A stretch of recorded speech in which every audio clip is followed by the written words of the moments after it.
Welcome to Hope for Anxiety and OCD, episode 26. Our most popular episodes thus far have been personal experience stories. Peyton Garland shares her experience of struggling with OCD, how that's impacted her faith, her journey of going to therapy. It's really good stuff in here, guys, and I hope that you enjoy the show today. Thank you for coming on the show, Peyton. Sure. Happy to be here. I'd love you to just tell us a little bit about yourself. Sure. So I am Peyton Garland. My husband and I, my husband's name's Josh. He and I live north of Atlanta in Alpharetta, Georgia. We have two of the most obnoxious but sweet puppies in the world, Alfie and Daisy. So we are dog parents and proud of it. Aww. My husband's a pilot and I'm an author. So we're both finding the careers that we love and thriving in them. That's awesome. Why did you want to be on the podcast and tell a little bit about your story today? Sure. So I think mental health in this day and age is almost a buzzword. I think it's something where people are finally willing to talk about it. They're finally willing to listen. But I also think that the voices that need to be at the forefront of these conversations are people who do struggle with anxiety, who do struggle with OCD, who know what it's like to be in a therapist's office. So this podcast just seemed to embody that ability to have real conversations with people who truly go through this stuff. At what point in your life did you start to notice, like, I'm starting to struggle here with my thought life? Sure. So I had always been a worrier, and I knew that. But the older I got, the worse it got, the more irrational the worrying became. So, like I said, my husband's a pilot. When he first finished flight school, which was about 2 years ago, the only airport where he could get a job was in Indiana. So states away, hours away. He and I had just moved to a new town in Georgia for a new job for me. So new town, new job. I'm not near my family. I'm not near my friends. 2 weeks after we moved there, he moves to Indiana. And Wow. so I'm by myself. And being by yourself leaves lots of room for your headspace to just go crazy. And at that point, maybe 2 or 3 months into him being gone, that's when I said, hey, this worrying is not only irrational, it's starting to impact me physically too. Like I'm losing weight I can't put back on. I'm not sleeping. So I eventually went to a therapist, which in my small country town was not a welcome thing. Therapy is almost seen as defeat, like you couldn't take it, you couldn't handle it, your faith in God wasn't strong enough. But I went to a therapist's office, found out I have intrusive thought OCD. And what I've learned with OCD is often anxiety and depression are kind of the buddies. They sit right beside OCD and they take turns. So I'm just on a big journey now. I share a lot about that in my new book, Not So By Myself, just how you're not really by yourself in the quiet space, even when your brain is super loud. That's so good. So you had a big stigma hurdle to even get in the therapy office, like coming from a small town, pull yourself up by your bootstraps, be the tough girl. Oh, yeah. Well, I'm so glad you said that. In my book, one of the chapters, I talk about how all three of my great uncles and my not my great grandfather, my grandfather were drafted into the Vietnam War. All four gone at the same time. And when they came home, they quickly learned that in order to not talk about everything they'd seen, they were just to keep quiet, that silence was strength. Those two just seemed to parallel, and they passed that idea down from generation to generation to generation. So my generation, about the third or fourth generation, we're sitting in a culture now that's saying, hey, it's okay to say, I'm not okay. It's okay to go get help. And so I think I actually was the first person in my family to go to a therapist. And the beautiful thing is I had a parent follow after that. I had a grandmother follow after that. And that was a very beautiful thing to kind of see loved ones say, hey, you know what? There's some things I haven't been okay with too. I have a dad who has PTSD and traumatic brain injury from serving in the military. So lots of people now getting help for hard things they've been dealing with for decades. I love that ripple effect in your story. It's like one person in the family starts to experience some relief and change and hope, and then other people say, Oh, hey, that sounds really good. I want to get on board with that, and maybe I'll try therapy out as well. That's Absolutely. so cool. So cool. Do you remember that experience of just being so nerve-wracked, and were you super like scared to start talking? How was your therapist able to help you feel comfortable even sharing some of these things that you'd really just rattled around in your head and maybe talk to your husband about? Sure. This is crazy. You're literally outlining my book chapter by chapter. So I haven't read it either. I know it's just a God thing. One of the chapters is called Green Tea and Therapy, and it's about my first time in a therapist office. Like I said, I come from a good old country town. I walk in this therapist office, and there's like this spa music in the background. There's bright but soft colors everywhere. I'm way out of my element. Like I was not a yoga kind of girl. But my therapist just asks me a simple question. She's like, "Hey, is there anything I can offer you to drink?" And I'm a green tea kind of girl. So I said, "Green tea, just give me some green tea." And I remember death gripping that green tea coffee the whole time. I don't even think I drank it. I just death gripped it because it was the one thing I knew in this whole room of nothing I knew. My therapist started with the big question. She had to tell me about yourself.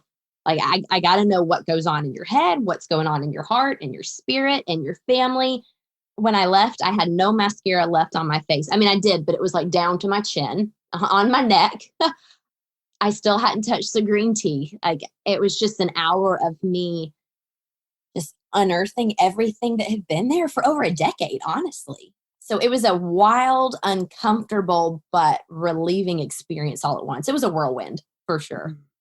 Was that when you got the diagnosis of OCD or? Yes. So I have a dear friend. Her name's Wendy Nunnery. She's an author too.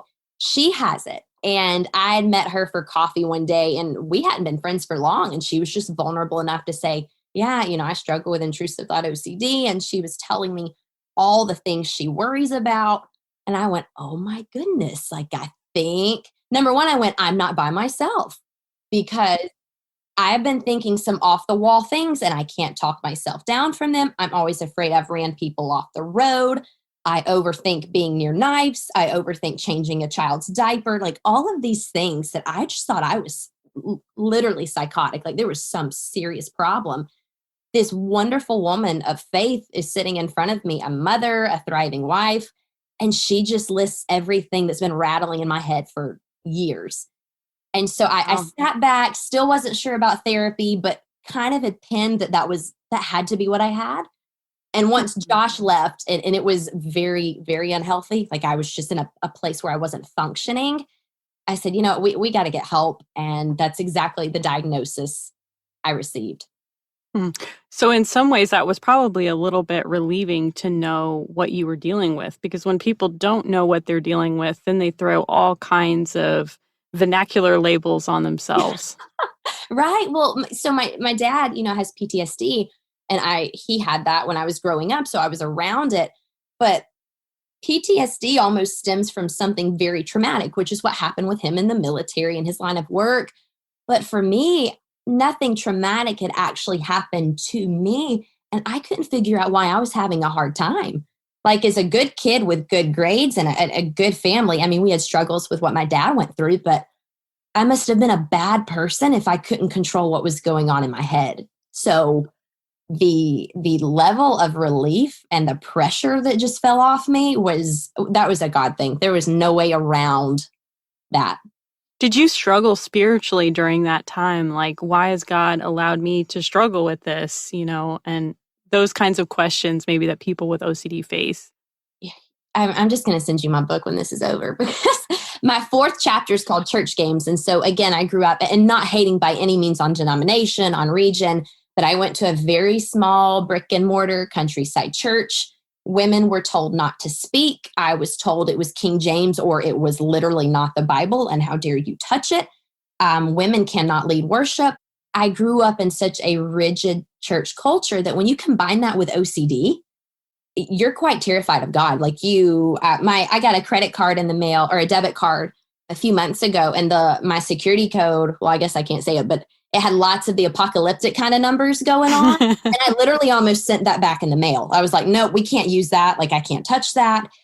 wild, irrational thoughts with OCD were paired with this very rigid church culture. And I was afraid of God for years. Like he was just somebody that I was told to love, but I was scared of loving him because I was just scared of who he was, or at least who he seemed to be. So yeah, I struggled spiritually for a long time.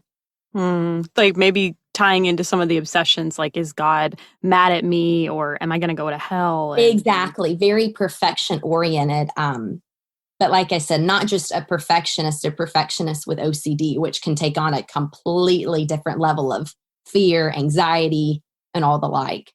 So what you're saying is that you have intrusive thoughts, but you don't actually have any compulsions.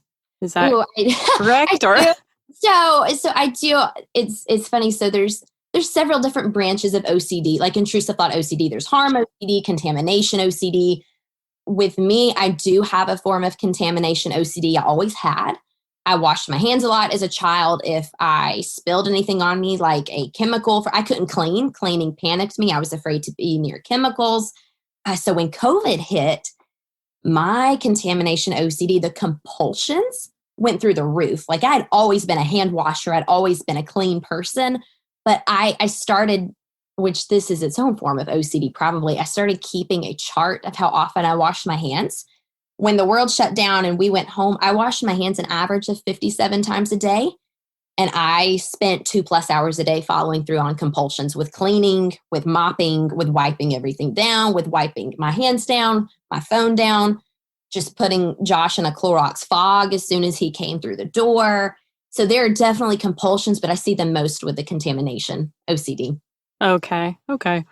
How has that affected your marriage and your relationship there? Have you had to kind of, I don't know, train him on how to help you at times? Like, Yeah, so he is very gracious, and I've been very blessed with someone who's willing to listen.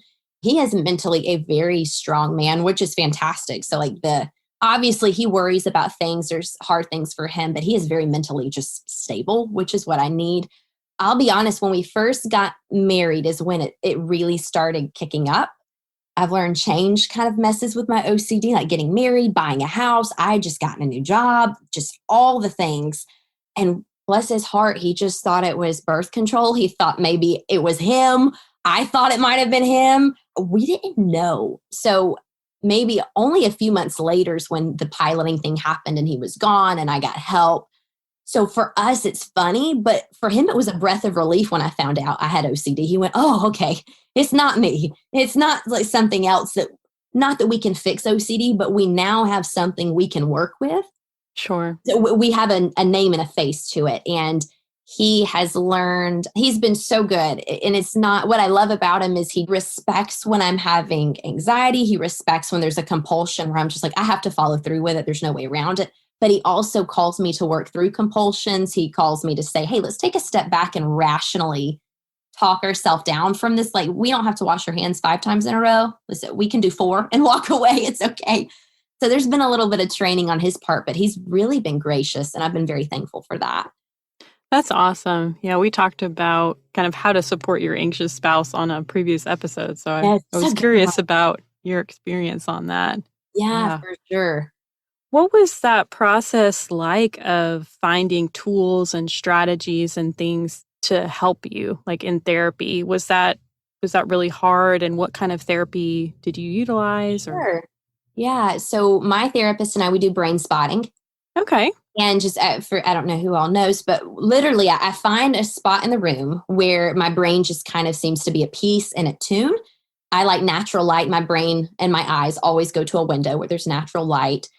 And my therapist just says, hey, let's just start walking through what you're feeling, why you're feeling this way. And every time brain spotting walks me back to what started a trigger, what started a compulsion, what started the anxiety that's just built up and is now bottling over. So I love brain spotting because often my compulsion or my thought has nothing to do with what's really bothering me. OCD is just really good at twisting stuff. So I love brain spotting. It earths my head. It just brings it back to earth. But also we've just learned really healthy techniques even with things like social media can spike my OCD just because OCD can thrive off of just about anything it wants. I do 45 minutes of social media a day. I have a timer on my phone. That's something she and I worked through. 45 minutes was a healthy number for me. When the timer goes off, I'm done with social media. Josh and I have what we call a contamination zone in my house. If there's something that I just feel is completely contaminated and I don't want to touch it, he puts it in a corner in a room and we let it air out, because in my brain, letting it air out is safe. Just little things like that have made a huge difference for us. That's awesome. I'm going to get somebody on the show to talk about brain spotting now. I think that would be an interesting episode too. That would be fantastic. I love it. Love brain spotting. Yeah, we have talked a little bit about EMDR on the show, and it's similar. There's some similarities in terms of, as well. Yeah, of just kind of like really tapping into that brain level response in the nervous system. So, and like you said, when you trace OCD back, it doesn't make sense in terms of, you're like, wait a minute, this goes back to that time when I was, this age and this experience happened. Exactly what happens every time. Sure. Yeah. Yeah. But I love that because it really gets down deep underneath the presenting issue, because it's not actually about the stuff or the cleanliness. It's about that piece underneath it, whether it's a lot of times like dealing with uncertainty or loss of control, or those types of triggers can be really prominent. Well, that's what's wild is every time we brain spot and we work it back, it is either a very harsh church experience I had, or it's just growing up in a household with a dad with PTSD that was undiagnosed for years. Every time, my brain has trillions of off the wall thoughts, but every one of them works its way back to one of those two things. Wow. Do you feel like you were a particularly sensitive kid growing up, like more sensitive to people's emotions or things like that? Yeah. Kind of absorbing everything? Oh, sure. So I've taken a bunch of, Christian spiritual gift tests, and discernment comes back every time, no matter which one I take. But my mom did say as a child, I tended to know without actually knowing, like if there was a relative who was going through a hard divorce, or someone just lost someone. My mom said as a child, I gravitated to them. She said I'd walk up and sit in their lap. I would sit and talk to them. So, I mean, maybe that it had to have been just God, just knowing who needed some extra love. But my mom swears as a child, I could just walk in a room and knew where people were, and I just knew who needed even just a hey or a hug. That's good. That's good. So we had Mitzi Van Cleve on the show before, and she talked really about how OCD was a part of her sanctification process, that there was this process of growth through affliction, is what she talked about it. Can you talk about a little bit about that in terms of your spiritual journey? Do you feel like you have some similarities there? Sure. I'm so glad you asked that question. It's one of those things where I think, Paul mentions in the New Testament that he had a thorn in his side. And I think I think that's a favorite thing to debate, is what was the thorn in the side. But I think regardless, the reality is we each have a thorn in the side. I think there's one thing we will, in this, on this side of heaven, we will eternally fight for, struggle over, wrestle with. And I think OCD's mine. It's just, there's no magic pill for OCD. I'm not going to wake up one day and my brain's just going to be super chill. But the bittersweet thing, what I love about this thorn in the side is it constantly calls me back to a place of grace. As a perfectionist with OCD, I've had to come to grips with the fact I cannot be perfect. Not only am I, the churchy saying is, you're a human, you're not perfect. I always knew that, but that always wasn't good enough. Like I was like, no, I'm going to prove the church wrong. I've got this. I can do this. OCD's literally said, no, like every 10 seconds, here's something very irrational and very imperfect for you to imperfectly worry about. Go have fun. Good luck. And so OCD has had, I guess it's quite forced me to accept that I'm not perfect. And because of that, growing up in a really harsh church culture and stepping away from it and wrestling with OCD, I can now look at God and say, hey, you know what? Not only am I not perfect, but you are. And as churchy as that sounds, there's so much grace in that, because God has not put the standard of perfection on me. And I know I can't meet it, especially with OCD. And so now it's just grace. And I had not lived under grace. I had not lived by grace. It was just a catchy phrase that at one point I thought would be a good tattoo on my wrist. You know, but OCD has been the gateway to God and grace for me. And so for that, I am always grateful. Yeah. How did you make that perspective shift in terms of your view of God? Did that come through getting around like a healthier church environment? Sure. Yeah. So when I was about 16 or 17, I just told my family, I said, look, I'm out. Not out like I'm not piecing Jesus out, but I am not here. I finally started studying the Bible, and the Bible and the guy behind the pulpit were not lining up. Right. And so I said, look, I can either believe a man who's like everybody else or worse, or I can believe God. And so I'm just going to go with God. That sounds like the smart decision. That's the Sunday school answer, but it's one that I'm going to adopt for myself. And so I stepped away from that church. I found a much, much healthier church, which made so much of a difference. Within that church, I found women my age who were also not afraid to mention that they struggled with mental health. And that right there was probably the ultimate game changer, was being around women my age who had been perfectionist wannabes. I don't know if you know the Enneagram, but I am an Enneagram 1 on the personality chart. We are reformers. We are the spearheads for all that is just and good and right. But I was blessed to find women just like that who turned around and said, but I'm not always good and just and right. I do struggle with mental health. And even through all of that, God still sees me as good because he loves me and because he's good. And so that was the revolution in my spiritual journey. I think finding the character of God and really connecting with the character of God, who he says he is in the Bible, and experiencing that in your life is absolutely a game changer. For sure. Yeah. I'm curious, this is a question for you from the trends of the podcast. So that our podcast is for people with anxiety and OCD, but the most popular episodes that have been downloaded have been personal stories about people with OCD who have experienced that. Right. Even more popular than our very first episode, just like, hey, this is the podcast, this is who Carrie is, and all of that. What do you think that's because people just aren't talking about OCD in the church? Oh, absolutely. And when I wrote my book, Not So By Myself, my editor called me and she said, hey, sweetheart, you got to lighten up on the church just a smidge. Like, I know that here, but like, you got to pull it back just a little. So I talk about that with much more grace, thanks to my editor and my book. But yeah, I think we talk about the soul in the church. But I also think if God created the soul, he created the body and he created the mind.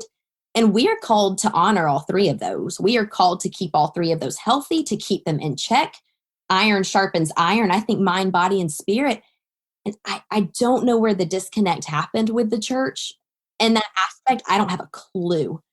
But nobody talks about your mind and your physical health either. And if those two aren't in check, often the spirit's not in check. And so we're walking around almost wobbly, like one third of us is functioning like it's supposed to in the church.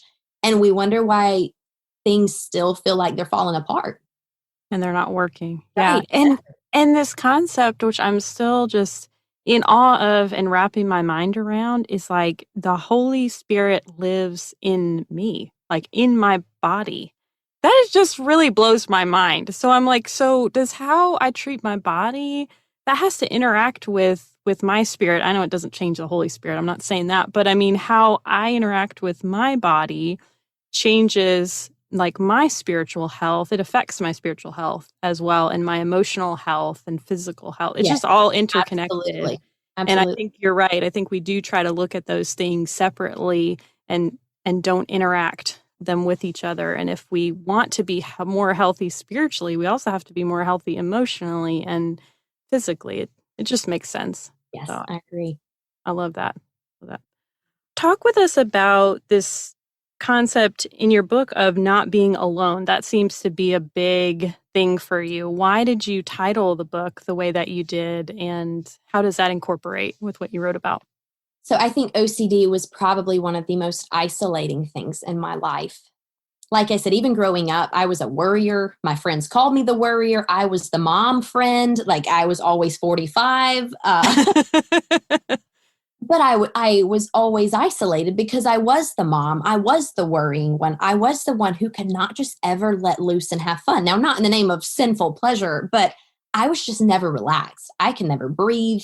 And that was one of the most isolating things for me. And so as I got older, life got harder, stuff got more serious. Intrusive thoughts just have a field day with that. I mean, because there's just so much more at stake. Like once I got married, like sexual OCD stuff went through the roof because never had I ever had sex. And now I have. And my brain's like, oh, here's 5 million things we can take and run with. So I continued to get lonelier and lonelier because all of these thoughts made me take a step back, take a step back. I was not like everyone else. Something was wrong with me. Should I call the sheriff on myself? Like, what is going on? And so when Josh physically left and I was physically by myself, that was probably one of the darkest places in my life because I had always been mentally and even spiritually isolated just from the church I grew up in, struggling with OCD. And here I am now physically alone. And it took therapy, it took God's grace, it took 2 or 3 very dear friends for me to realize you literally cannot be alone. And it sounds so churchy, it sounds so cliche, but like you said, if the Holy Spirit is truly embodying you, then I am called to believe that he is embodying every lonely space I'm walking through. So he is quite literally paving the way and telling loneliness to just step aside. Like it doesn't have a place here, not in my heart, not in my spirit, not in my physical body, not in my mind. And so that's how I chose the title, Not So By Myself. So huge. So huge.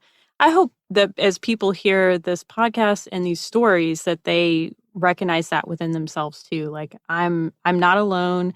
I'm not alone in my struggles and that God's here with me and God can break into those lonely spaces. And I love that he just meets us where we're at, all of our mess. Yeah, that's what I say. He works best in the mess. That is where he thrives. Yeah. So cool.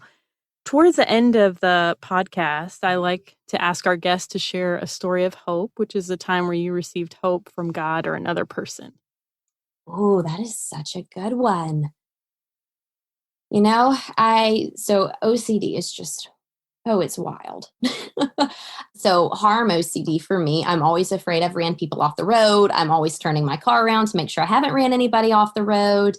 There was one day I was in my little black Chevy car that I had gotten in high school and I was driving home.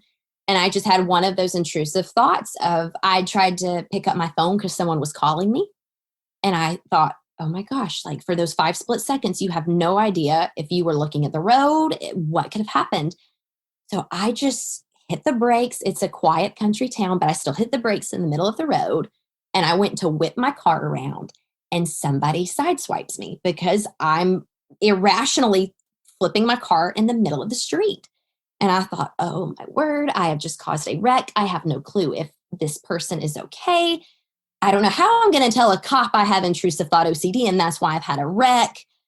So I pull off on the side of the road, and this woman pulls off, and I see her, and she's older, and I think, oh gosh, like she's 85. I have partially killed her. She's going to need a hip replacement. This woman gets out of her car. Now, I've damaged her car. Like this was on me. She comes over and she grabs my hand and she looks at me. And even in a small town, this was one of those random chances where I didn't know who this was.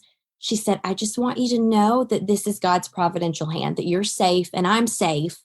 And she prayed over me and just left. Now I damaged the car and I'm sitting here going, my insurance is going to go through the roof. I definitely just clipped the back end of her car. So no insurance going up. I didn't pay anything for this woman's car. I swear she was an angel. But that was just hope. Like, because that was a hard thing. I had made a very mentally, I was in a bad place. I had made a bad decision as a driver. And this woman just prays over me, gives me grace, and just drives off. And I will never forget that day. I will never forget her face, the street name, any of it as long as I live. That was some serious hope that I will not forget. Wow. What a testimony of God's grace. Yeah, for sure. Wow. Thank you so much for coming on and sharing your story. I think this has been great to talk about all the different things that you talked about. Honored to be here. Yeah. And I'm sure it'll be an encouragement to somebody. I enjoy getting to have these guests on because it really reduces the stigma and shame surrounding being a Christian and struggling with OCD. Maybe you or someone you know have had an experience such as overcoming a phobia or working through social anxiety. I would love to feature some of those types of stories on the podcast. If that's you or someone you know, you don't have to be a author to be on the show or a public speaker or a therapist. None of those are requirements. Just reach out to me via our contact form on the website at www.hopeforanxietyandocd.com. I look forward to hearing from you and being able to share more stories of hope with you in the future. Hope for Anxiety and OCD is a production of By the Well Counseling in Smyrna, Tennessee. Our original music is by Brandon Mangrum, and audio editing was completed by Benjamin Bynum. Until next time, may you be comforted by God's great love for you.